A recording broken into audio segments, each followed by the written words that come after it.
அனைவருக்கும் வணக்கம். இந்த ஆண்டிற்கான 2026ஆம் ஆண்டிற்கான பத்மஸ்ரீ விருது குறிப்பாக தமிழ்நாட்டைச் சேர்ந்த ஒரு 5 நபர்களுக்கு வழங்கப்பட்டிருக்கிறது. அதிலும் குறிப்பாக பழங்குடியினத்தைச் சார்ந்த கிருஷ்ணன் அவர்களுக்கு வழங்கப்பட்டிருக்கிறது. எதற்காக அவருக்கு வழங்கப்பட்டிருக்கிறது, என்ன காரணத்திற்காக வழங்கப்பட்டிருக்கிறது, அப்படி அவர் செய்த சாதனைகள் தான் என்ன, யார் இந்த கிருஷ்ணன் என்பதை தான் இந்த காணொலியில் பார்க்க போறோம். வாங்க பார்க்கலாம். இன்னைக்கு நான் வரைக்கிறேன், நாளைக்கு நீ பழம் சாப்பிடுவேன், அப்புறம் ஓ மயன் சாப்பிடுவேன், அதுக்கப்புறம் அவ மயன் சாப்பிடுவேன். அதெல்லாம் பாக்குறதுக்கு நான் இருக்க மாட்டேன். ஆனா விதை நான் போட்டது, இதெல்லாம் பெருமையா? கடமை, ஒவ்வொருத்தருடைய கடமை.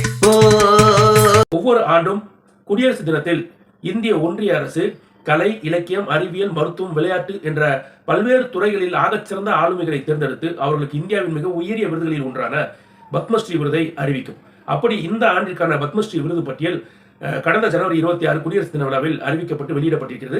அதில் தமிழ்நாட்டைச் சேர்ந்த 5 நபர்களுக்கு பத்மஸ்ரீ விருது வழங்கப்பட்டிருக்கிறது. அதில் எல்லோருடைய கவனத்தையும் ஈர்த்தது தமிழ்நாட்டின் ஒரு குக்கிராமத்தைச் சேர்ந்த ஒரு பழங்குடியின இளைஞனான ஓவியர் கிருஷ்ணன் அவர்களுக்கு பத்மஸ்ரீ விருது வழங்கப்பட்டிருக்கிறது. யார் இந்த கிருஷ்ணன்? இந்த பெயரை நான் இப்போ சொல்ற வரைக்கும் நம்மள யாருக்குமே அந்த கிருஷ்ணன் யாருன்னு தெரியாது. ஒருவேளை இந்த பத்மஸ்ரீ விருது ஒரு நடிகருக்கோ, ஒரு கலைஞருக்கோ, ஒரு திரைக்கலைஞர், இயக்குனர், தொழில்நுட்ப கலைஞர், இல்லாட்டி ஒரு அரசியல்வாதிக்கு அப்படி எதுவுமே இல்லைனாலும் சமூக வலைதளங்கள்ல கிச்சு கிச்சு மூட்டி கோமாளித்தனம் பண்ணிக்கிற யாரோ ஒருத்தருக்கு வழங்கப்பட்டிருந்தா நம்ம பலருக்கு அவரை பற்றி தெரிஞ்சிருக்கும். அதுவே ஒரு அரசியல்வாதிக்கு வழங்கப்பட்டிருந்தா அந்த தொண்டர்கள் பெரிய பெரிய விளம்பரங்களை போட்டு அச்சு இதழ்களில் பெரிய விளம்பரம் சூரட்டிகளை போட்டு நமக்கு தெரியப்படுத்தியிருப்பாங்க. ஒரு நடிகருக்கு வந்திருந்தா 24x7 24x7 எல்லா தொலைக்காட்சிகளிலும் அவருடைய பராக்கிரமங்கள், அவருடைய சாதனைகள், அவர் எங்க பிறந்தாரு, எப்படி கருவில் உதித்தாரு, இன்னைக்கு எப்படி பெரிய சாதனை புரிந்தாரு, அவர் நடந்தது என்ன, அவர் இருந்தது என்ன, அவர் வாழ்ந்தது என்னன்னு பெரிய லிஸ்ட்டை போட்டு 24 மணி நேரமும் நம்ம தலையில ஊடகங்கள் பொதிச்சிருக்கோம். ஆனா இந்த கிருஷ்ணனை பத்தி இன்னைக்கு வரைக்கும் பெரிய ஊடகங்கள் எதுவும் பெரிய லெவல்ல செய்திகளை பரப்பல, அவரை பற்றி சொல்லலை. அப்ப யார் தான் இந்த கிருஷ்ணன் நம்ம தெரிஞ்சுக்கணும்.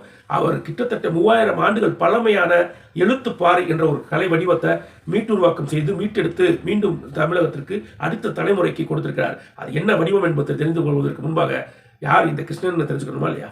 கிருஷ்ணன் வேறு யாரும் இல்லை, தமிழ்நாட்டில் நீலகிரியில் கீழ் கோத்தகிரியில் உள்ள வெள்ளரி கோம்பை என்ற கிராமத்தைச் சேர்ந்த ஆளு குறும்ப பழங்குடியினத்தைச் சேர்ந்தவர் தான் இந்த கிருஷ்ணன். கிட்டத்தட்ட இவர் ஒரு சிறு வயதுல அவர் தாத்தாவோட கைப்பிடித்து விளையாட ஆரம்பிச்சு அவர்கிட்ட இருந்து ஓவியம் வரைகிற திறமைய இவர் கைப்பற்றிக்கிட்டாரு. அவர் அப்படி வரைய ஆரம்பிக்கும் போது இதுதான் தன் வாழ்நாள் பணியாகவே மாறப்போகுதுன்னு அவர் நினைச்சிருக்க மாட்டாரு. ஆனா 52 வயதுல கடந்த ஆண்டு மார்ச் 2025 கிருஷ்ணன் அவர்கள் இயற்கை எழுதிட்டாரு. இயற்கையோடு 2 கலந்துட்டாரு. இன்னைக்கு அவர் நம்மோடு இல்லை. அந்த 52 வயது வரைக்கும் கிட்டத்தட்ட அவருடைய 40 ஆண்டு கால வாழ்க்கை முழுக்க முழுக்க இந்த எழுத்துப்பாறை ஓவியத்துல வரைவதிலேயே அவர் வாழ்நாள் முழுக்க செலவழிச்சிருக்காரு. வாழ்நாள் முழுக்க செலவழிச்சிருக்காருன்னா வேற வேலைகள் செய்துட்டு பார்ட் டைம் அதை பண்ணல. முழு நேர கலைஞனாகவே எந்த வேலைக்கும் போகாம வீட்டிலேயே இருந்து இந்த ஓவியங்கள் வரைவதையே தன் முழு நேர பணியாக செஞ்சிருக்காரு. பிபிசிக்கு அவங்களுடைய துணைவியார் ஒரு பேட்டி கொடுத்துருக்காங்க. அவங்களுக்கு ஒரு மனைவி, 4 குழந்தைகள் இருக்காங்க. அவங்க சொல்றாங்க, ஏதாவது வேலைக்கு போய் 4 காசை சம்பாதிக்கிறோம், எப்போ பார்த்தாலும் இப்படி ஓவியம் வரைஞ்சிக்கிட்டே இருக்கீங்களேன்னு நான் என் வீட்டுக்காரர் திட்டிக்கிட்டே இருப்பேன். இன்னைக்கு இந்தியாவின் மிகப்பெரிய விருது வழங்கப்பட்டிருக்கு, ஆனால் அதை பார்க்கறதுக்கு அவர் இல்லைன்னு ரொம்ப கண்ணீர் மல்க ஒரு பேட்டி கொடுத்துருக்காங்க. நீங்க நல்லா யோசிச்சு பாருங்க, முழு நேர கலைஞனாக இருப்பது ஒரு பெரிய சாபம். அதுவும் தமிழகம் போன்ற இந்தியா போன்ற நாடுகள்ல அது மிகப்பெரிய சாபக்கேடு. அருள் இல்லாதவருக்கு அவ்வுலகம் இல்லை, பொருள் இல்லாதவருக்கு இவ்வுலகம் இல்லைன்னு வள்ளுவர் சொல்வது போல பொருள் சம்பாதிக்க தெரியாத ஒருத்தனை அவன் சார்ந்த சமூகம், அவனோட உறவுகள், அவனுடைய குடும்பம் எவருமே மதிக்க மாட்டாங்க.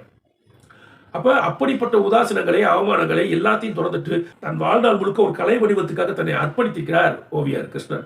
அதனை எழுத்துப்பாறை வடிவம். நீங்க என்ன கேட்கலாம், குகைகள்ல பாறை இடுக்குகள்ல வாழ்ந்து கொண்டிருந்த மனிதன் தன்னுடைய வாழ்வியல் அனுபவங்களை, தன் வாழ்வியல் விளிம்பியங்களை, தன்னுடைய உடை, உணவு, கலாச்சாரம், தன்னுடைய பழக்க வழக்கங்கள் எல்லாத்தையுமே பாறைகள்ல ஓவியமா வரைஞ்சிட்டு போனான். கிட்டத்தட்ட 3000-4000 ஆண்டுகளுக்கு முன்னாடி எழுத்துக்கள் கண்டுபிடிப்பதற்கு முன்னாடி எழுத்துக்களை பரிச்சயம் இல்லாத மனிதன் என்ன செஞ்சானா அவன் ஓவியமாக வரைஞ்சான். இன்னைக்கும் சில பாறைகளில் போய் பார்த்தோம்னா ஓவியங்கள் வரையப்பட்டிருக்கும். சித்தனவாசல், அஜந்தா, எல்லோரா ஓவியங்கள்லாம் நம்ம பாடப்பகுதியில் படிச்சிருக்கோம். அப்படி பாறைகளில் தங்களுடைய வரலாறை அடுத்த தலைமுறைக்கு கடத்துவதற்காக அவர்கள் வரைந்து வைத்து விட்டு போன ஓவியங்கள் தான் எழுத்துப்பாறை வடிவம். மிக சுருக்கமாக சொல்லணும்னா பழங்கால மனிதனின் வாழ்க்கையை, அவனுடைய வரலாறை, அவனுடைய அனுபவத்தை, அவனுடைய பண்பாட்டை நாம் அறிந்து கொள்வதற்கு அவன் எழுதி வைத்த வாழ்க்கை வரலாறு என்பது அந்த பாறை எழுத்து ஓவியங்கள் தான்.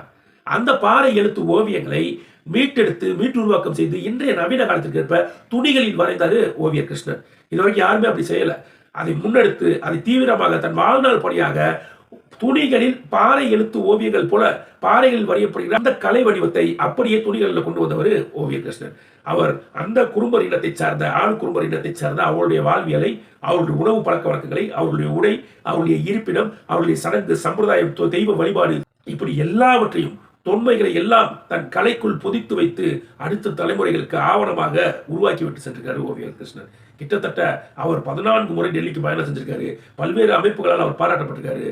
அதிலும் குறிப்பாக சொல்ல வேண்டும் என்றால், அவர் இந்த ஓவியத்தை இன்னைக்கு இருக்கிற ரசாயன கலவைகளோடையோ கெமிக்கல் கலந்ததோ அவர் பயன்படுத்தல. அவர் கரிமரத்தின் பட்டையை உரித்து எடுத்து அரைச்சு அதுல கருப்பு வண்ணத்தை உருவாக்குகிறார். அதே போல வேங்கை மரத்தோட பாலை எடுத்து அதில் சில இயற்கை மூலிகைகளை கலந்து 7 வகையான வண்ணங்களை தயாரிக்கிறார். அதே போல் பச்சை வண்ணத்துக்கு மட்டுமே கிடா செடின்னு ஒரு வகையான செடியில் இருந்து அந்த பச்சை வண்ணத்தை உருவாக்குறார். ஆலமர விழுது இருக்கு இல்லையா, அந்த விழுதுகளை தூரிகையாக ஓவியம் வரைகிற பிரஸ்ஸாக உருவாக்கி இப்படி இயற்கையுடன் கலந்து இயற்கையை பாதுகாத்து இயற்கையை பொக்கிசமாக அடுத்த தலைமுறையின் கைகள் கொடுக்கிற அரும் பெரும் பணியை செய்தவர் ஓவியர் கிருஷ்ணன். இன்னைக்கு அவர் நம்மோட இல்லை. கிட்டத்தட்ட அவர் மறைந்து ஓராண்டுக்கு பிறகு அவருக்கு இந்தியாவின் மிகப்பெரிய உயர்ந்த விருது வழங்கப்பட்டிருக்கிறது. தாமதமாக வழங்கப்படுகிற நீதி அநீதிக்கு ஒப்பானது என்று சொல்வார்கள்.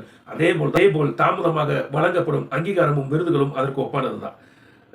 ஒரு கலையை கொண்டாட வேண்டும் என்றால் இன்றைக்கு ஓவியர் கிருஷ்ணனோடு அவருடைய கலைகளை கொண்டாடுவது மட்டுமல்ல, அந்த கலைஞனை இத்தனை ஆண்டு காலமாக அவனை பாதுகாத்த, அவனால் பாதுகாக்க முடியாமல் போன குடும்பங்களை கொண்டாடுவதுதான் அந்த கலையை, அந்த கலைஞனை கொண்டாடுவதற்கு ஆகச் சிறந்த வழிமுறையாகும்.